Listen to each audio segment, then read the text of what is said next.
Happy birthday Aishu. Thanks Rousey.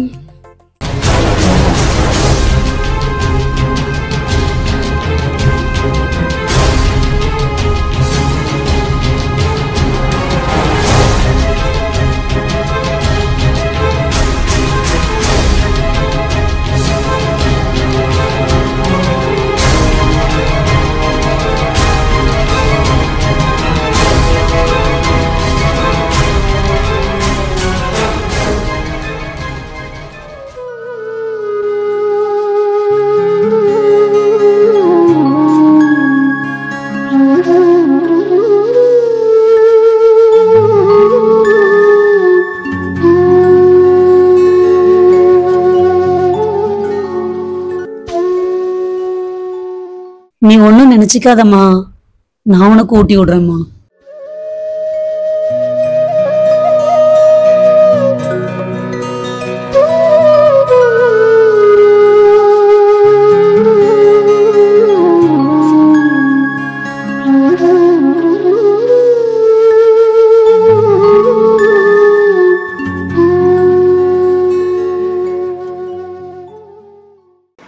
ஏன்பா அப்படி பண்ணீங்க?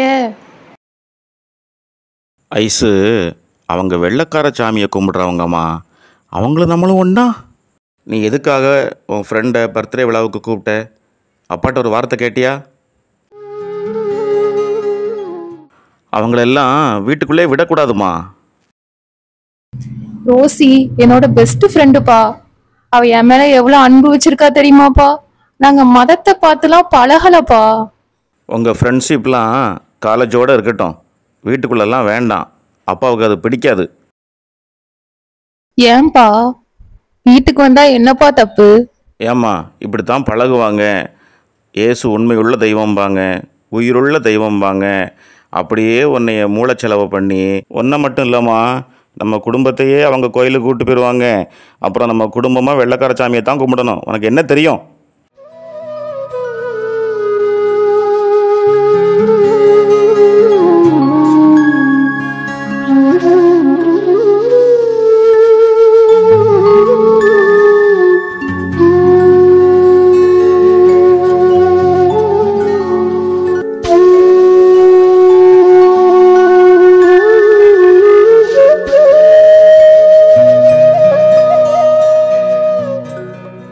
அங்கிள் ஏன் அப்படி பண்ணாங்க?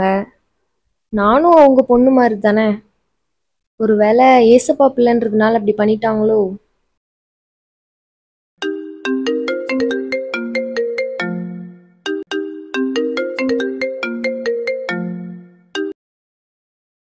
ஹலோ ஐஷு. ரோசி, எங்க அப்பா நடந்துகிட்டது எனக்கே ரொம்ப கஷ்டமா இருக்குடி. நீ எதுவும் மனசுல வச்சுக்காத. இல்லம்மா, நான் அதெல்லாம் ஒன்றும் நினைக்கலம்மா. பரவாயில்ல ஐஷு. அங்கிள் ஏதாவது டென்ஷன்ல இருந்திருப்பாங்க. நான் எதுவும் பெருசா எடுத்துக்கல. நீயும் அதை பத்தி யோசிக்காத. இன்னைக்கு உன் பர்த்டே, எதை பத்தியும் யோசிக்காம சந்தோஷமா இரு. சரி, நீ எதுவும் நினைச்சுக்காத ரோசி. நல்லா சாப்பிட்டு தூங்கு. நாளைக்கு காலேஜ்ல வச்சு பேசிக்கலாம். Okay okay Aishu. ஐஸு இப்போ தான் வரியாம்மா? ஆமாப்பா, இப்பதான் வாரேன்.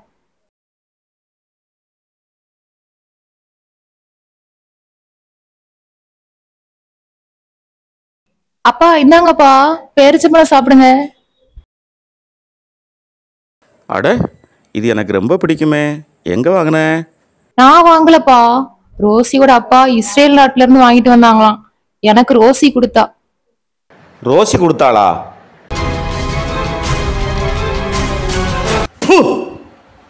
அவ கொடுத்தா இவ கொடுத்தான்னு கண்டதையும் என்கிட்ட கொண்டு கொடுக்காத.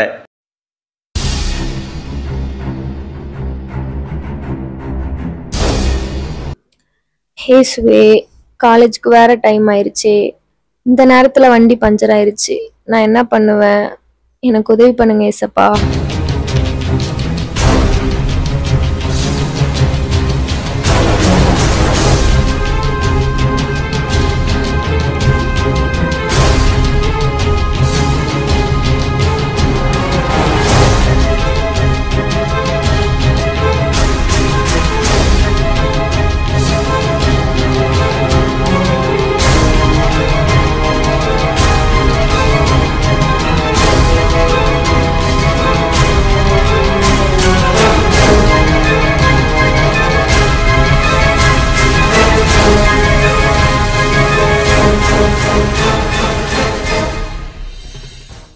ஏய் ரோசி, என்ன இங்க நிக்கிற? வண்டி பஞ்சர் ஆயிடுச்சு ஐஷு, என்ன பண்றதுனே தெரியல. பா, ரோசி வண்டி பஞ்சராம்பா, நம்ம கார்ல கூட்டு போயிடலாம்ப்பா.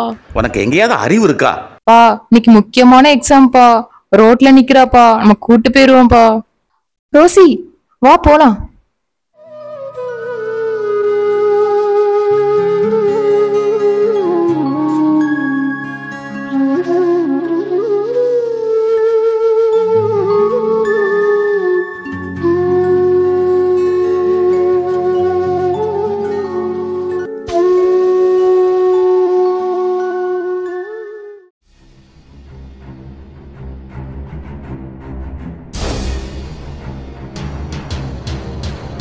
பா, நேத்து தானப்பா காரை வாட்டர் வாஷ் பண்ணிட்டு வந்தீங்க, இன்னைக்கும் கழுவிட்டு இருக்கீங்க. எல்லாம் உன்னால தான். என்னாலயா? நான் என்னப்பா பண்ணேன்? பின்ன என்ன பண்ணுறது? வெள்ளைக்கார சாமியை கும்பிட்றதெல்லாம் காரில் ஏற்றினா காரை கழுவத்தான் செய்யணும். அப்பா, நீங்க என் ஃப்ரெண்டு ரோசியை ரொம்ப கேவலமா நினைக்கிறீங்க. அது எனக்கு ரொம்ப கஷ்டமா இருக்குப்பா. ஐஸு, என்ன அமைதியாக இருக்க? அப்பா மேலே கோவமா? கோவம்லாம் ஒன்றும் இல்லைப்பா.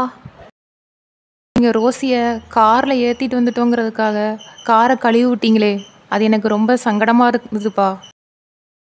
உனக்கு ஒன்றும் தெரியாதும்மா. அவங்க வாசனையே நமக்கு ஆகாதும்மா. வெள்ளைக்கார சாமியை கும்பிடுறவங்க கூட நம்ம எந்த டச்சும் வச்சுக்கக்கூடாதும்மா. அவங்க நம்மளை பிரெயின் வாஷ் பண்ணி மதம் மாற்றிடுவாங்கம்மா. பா, ரோசி கொடுத்த பேரிச்சம்பழத்தை கீழே துப்புனது, அவளை காரில் ஏற்றுனதுக்காக காரை கழுவி விட்டது, இது எல்லாமே எனக்கு ரொம்ப வருத்தமாக இருக்குப்பா. இதில் வருத்தப்படுறதுக்கு என்னம்மா இருக்குது? ரோசி அவங்க நம்ம ஆளாக இருந்தால் கூட அவங்க வெள்ளைக்கார சாமியை கும்பிட போயிட்டாங்கல்லம்மா. அவங்கள நம்ம சரிக்கு சமமாக பார்க்கக்கூடாதும்மா. ஏம்மா, ஒரு 2000 வருஷத்துக்கு முன்னாடி பிறந்த சாதாரண மனுஷர் தாம்மா இயேசு. சிலுவையில் 3 ஆணில தொங்கினார். அதிலிருந்து தன்னையே காப்பாற்றிக்க முடியாத ஒரு மனுஷரை எப்படிம்மா தெய்வமாக கும்பிட முடியும்? அது மட்டும் இல்லை ஐசு, நாம் அந்த வெள்ளைக்கார சாமியை கும்பிட ஆரம்பித்தோன்னு வையேன், நம்ம குடும்பத்தார், நம்ம ஆளுங்க எல்லாரும் நம்மளை ஒதுக்கி வச்சுருவாங்கம்மா. நம்மளை ஊரை விட்டே ஒதுக்கி வச்சுருவாங்கம்மா. ஐஸ்வர்யா, உன்னோட எதிர்காலம் அப்பாவுக்கு ரொம்ப முக்கியம்மா. அதனால தான் நான் ரொம்ப எச்சரிக்கையாக இருக்கிறேம்மா.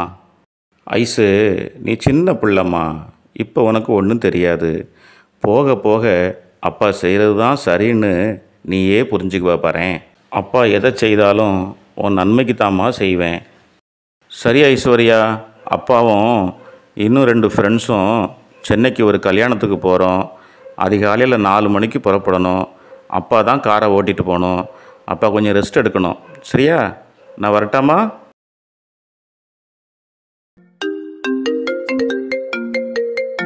ஹலோ, ஆமாங்க. அவங்களுக்கு என்னங்க ஆச்சு? இப்போ எப்படிங்க இருக்கிறாங்க? என்னங்க பேசுவாங்களா அவங்க? கொஞ்சம் அவங்ககிட்ட கொடுங்களேன். ஐசு, ஐசு இங்கே வாடி, அப்பாவுக்கு accident ஆகிட்டாண்டி.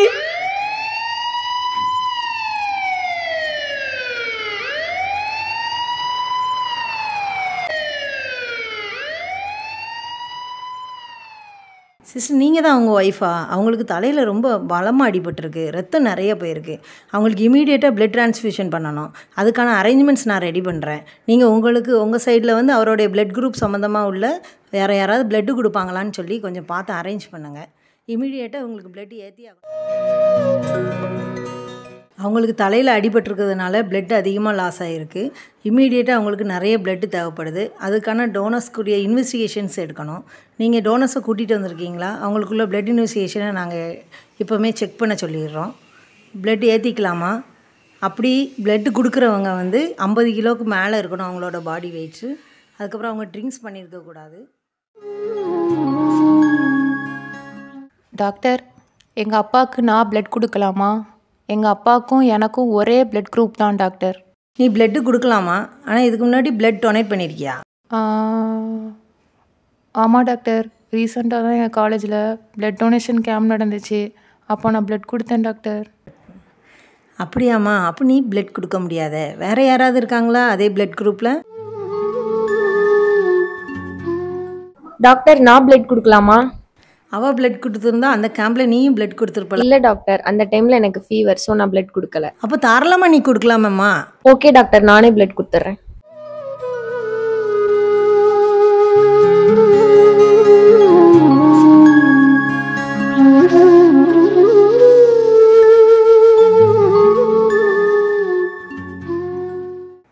Sister, ரோசியோட blood group match ஆகுதான்னு பாருங்களேன் அந்த பேஷண்ட்க்கு.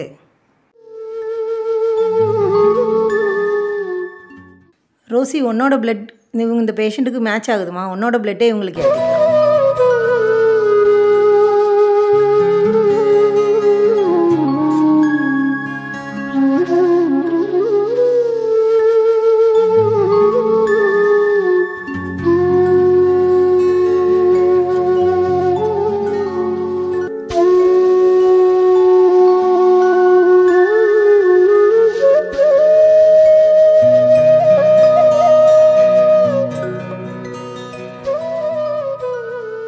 ரோசி, எக்ஸாம்லாம் எப்படி பண்ணிருக்க?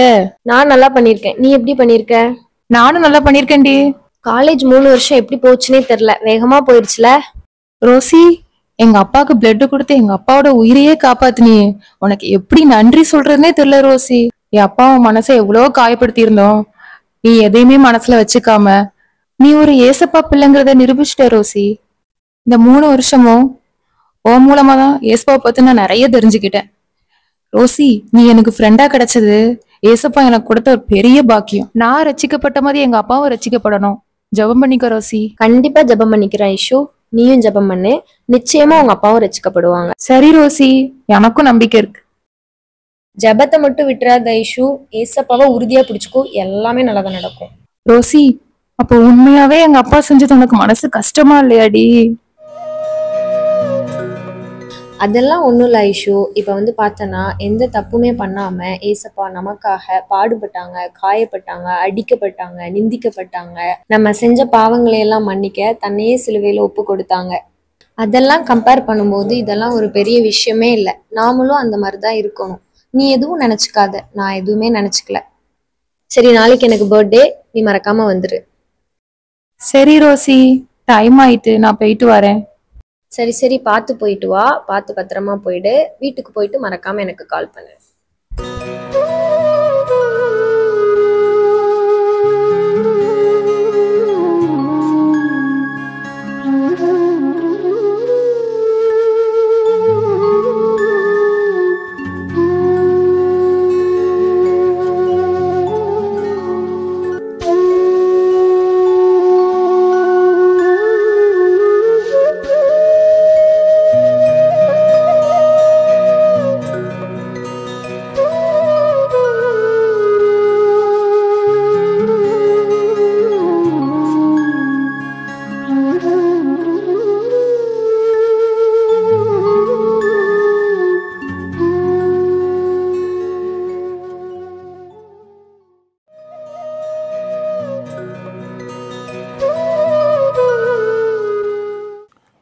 அப்பா, மாத்திரை கொண்டு வந்திருக்கேன்ப்பா.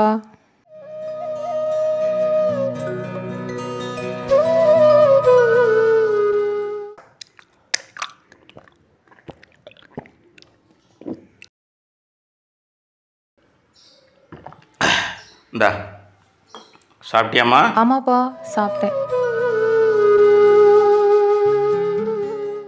பா, இப்போ உடம்பு வலி எப்படிப்பா இருக்கு? பரவாயில்லையா? பரவாயில்லம்மா, இப்போ நல்லா இருக்கு. அப்பா, ரோசி தான் உங்களுக்கு ரத்தம் கொடுத்தான்னு உங்களுக்கு தெரியுமாப்பா? அப்பாவுக்கு தெரியுமா?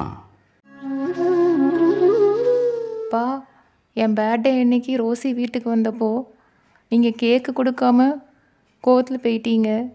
ஆனால் அதெல்லாம் கூட மனசில் வச்சுக்கலப்பா.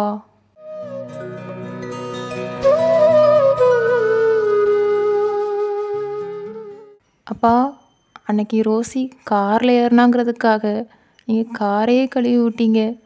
ஆனால் இன்னைக்கு அவ ரத்தம் தான்ப்பா உங்கள் உடம்புல ஓடுது. கேட்குறதுக்கே ரொம்ப ஆச்சரியமாக இருக்குப்பா. அப்பா, உங்களுக்கு பேரிச்சம்பழம்னாலே ரொம்ப பிடிக்கும். அன்னைக்கு நல்லா விரும்பி சாப்பிட்டீங்க.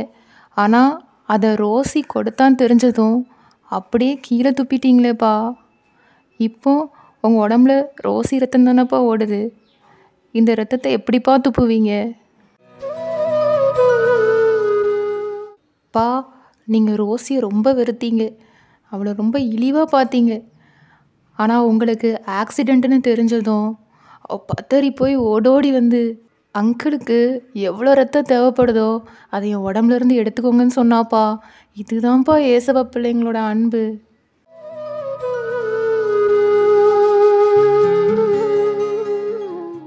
இயேசு கிறிஸ்து மனுஷரோட பாவ மன்னிப்புக்காக தன்னுடைய கடைசி சொத்து ரத்தம் வரைக்கும் அந்த பூமியில் சிந்தினாருப்பா. ரோசி வெளிப்படுத்தின இந்த அன்பு சராசரி மனுஷங்க செய்கிற மாதிரியான இரத்த தானம் இல்லைப்பா. அவள் இயேசுவின் அன்பையே வெளிப்படுத்தியிருக்காப்பா. நீங்கள் இயேசு கிறிஸ்துவை வெள்ளைக்கார சாமின்னு சொல்வீங்களாப்பா. அவர் எங்கே பிறந்தார்னு உங்களுக்கு தெரியுமாப்பா? நம்ம பிறந்த இதே ஆசிய கண்டத்தில் தான்ப்பா இயேசு கிறிஸ்துவும் பிறந்தார். ஆனால் நீங்கள் அறியாமல் சொல்கிறீங்கன்னு மட்டும் எனக்கு நல்லா தெரியுதுப்பா. வெள்ளைக்காரங்க இருக்கிறது ஐரோப்பா கண்டம்ப்பா. வெள்ளைக்காரங்களுக்கு சுவிசேஷம் போகிறதுக்கு முன்னாடியே இந்தியர்களாகிய நமக்கு சுவிசேஷம் வந்துட்டுப்பா. அந்த சுவிசேஷத்தை இந்தியாவுக்கு கொண்டு வந்தது இயேசுவோடு கூட இருந்த சீடர் தோமாப்பா. கிறிஸ்தவங்க அப்படின்னாலே அவங்க தாழ்த்தப்பட்டவங்க அப்படிங்கிற தவறான எண்ணம் அவங்க உள்ளத்தில் இருக்குப்பா. அப்பா, இந்த உலகத்திலேயே உயர்ந்த குலம் எது தெரியுமாப்பா? அது இயேசு பிறந்த யூத குலம்தான்ப்பா.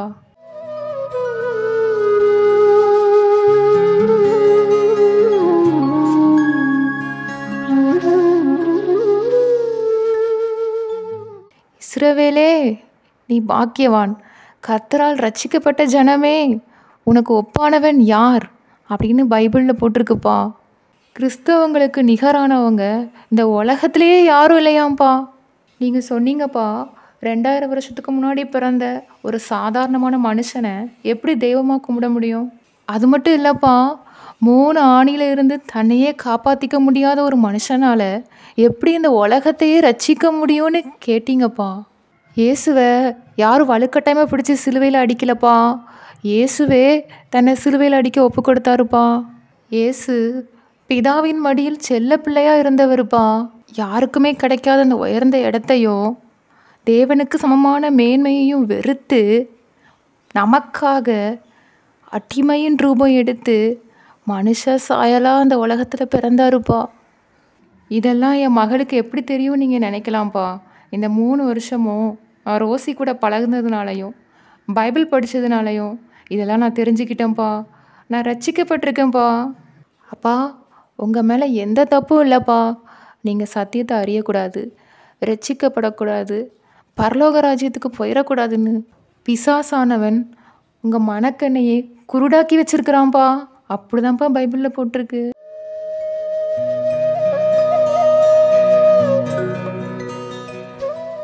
அப்பா, இயேசு கிறிஸ்து 2000 வருஷத்துக்கு முன்னாடி மனுஷ அவதாரமாக வந்தாருப்பா.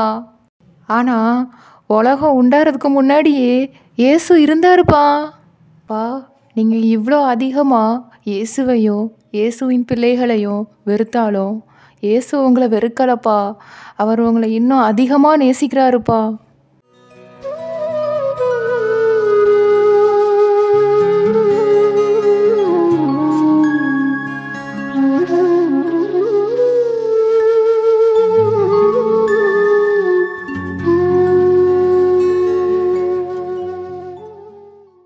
அப்பா, நாளைக்கு ரோசிக்கு பிறந்த நாளுப்பா.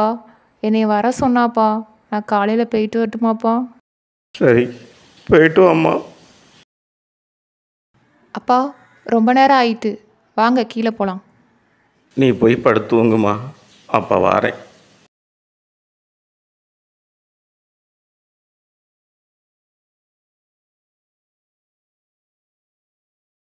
ஐசு, காலையில் ரோசியோட பிறந்த நாளைக்கு அப்பாவும் வரேம்மா. அப்படியாப்பா, ரொம்ப சந்தோஷமாக இருக்குப்பா. எனக்கு என்னால் நம்பவே முடியலப்பா. தேங்க்ஸ்ப்பா. கேட்பார் பேச்சை கேட்டு வாழ்க்கையில் பாதி நாள் வீணாக போச்சு. மீதி இருக்கிற நாளாவது இயேசுவுக்கு பிள்ளையாக வாழ்வோம்.